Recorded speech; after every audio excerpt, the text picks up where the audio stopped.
Guys, অনেকেই হয়তো ভাবতেছেন যে আমি এখন কি করি। তো আমি এখন এইগুলাই করি।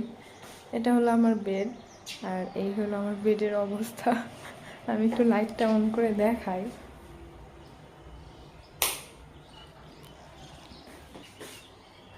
এমন না যে এখন আমি পড়তেছি, আমি যখন যেটা পড়তেছি বাস ওইভাবেই রাখতেছি, যে আমি আবার একটু পরে সেটা শেষ করব। তো শেষ তো আর করতে পারতেছি না, এরকম হইতেছে।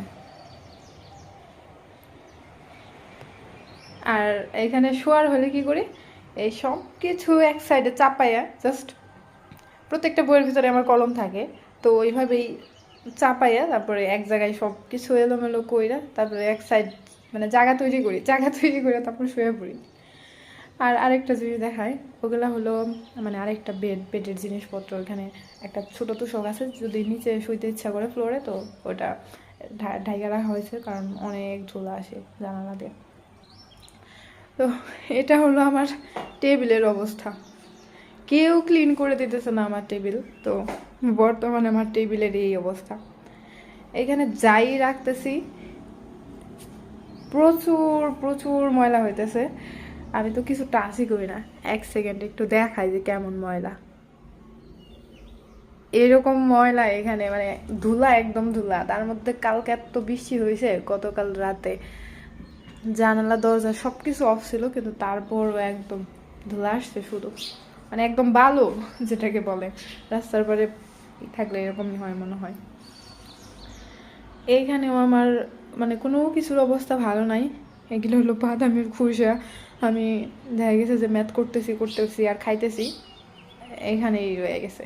এগুলো ফালানো হয় না। আর এই কলমগুলো আমি কালকে বের করছি।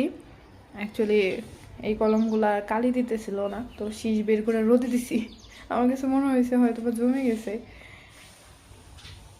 এই হলো আমার টেবিলের অবস্থা, একদম ধুলাবালা তো তল হয়ে আছে। আমি এগুলো ক্লিন তো করতে পারি না, তো আমাকে ক্লিন করে দেওয়া হয়। এবার আমাকে কেউ ক্লিন করে দিতেছে না। আর এটা হলো আমার ব্যাংক, যেখানে মেবি 10 টাকা আছে। তো এখন আমি বর্তমানে এটাই করতেছি। মাঝখানে পড়ালেখা বাদ দিয়ে সব কিছু করছি, মানে সব কিছু। তো এখন চেষ্টা করতেছি আবার শুরু করার। মানুষ ভিডিও করার জন্য অনেক কিছুই গোছায়, কিন্তু আমি কোনো কিছু গোছাই নাই। না, আমি এমনিতেও অনেক বেশি সব কিছু অনেক ক্লিন রাখি, মানে সব কিছু গুছায় রাখা আমি খুব পছন্দ করি। কিন্তু যখন এলোমেলো করি আমি, ওইটা আমি আর গুছাই না, কারণ তখন এলোমেলোই হবে। এগুলা হয়তো বা আমি আর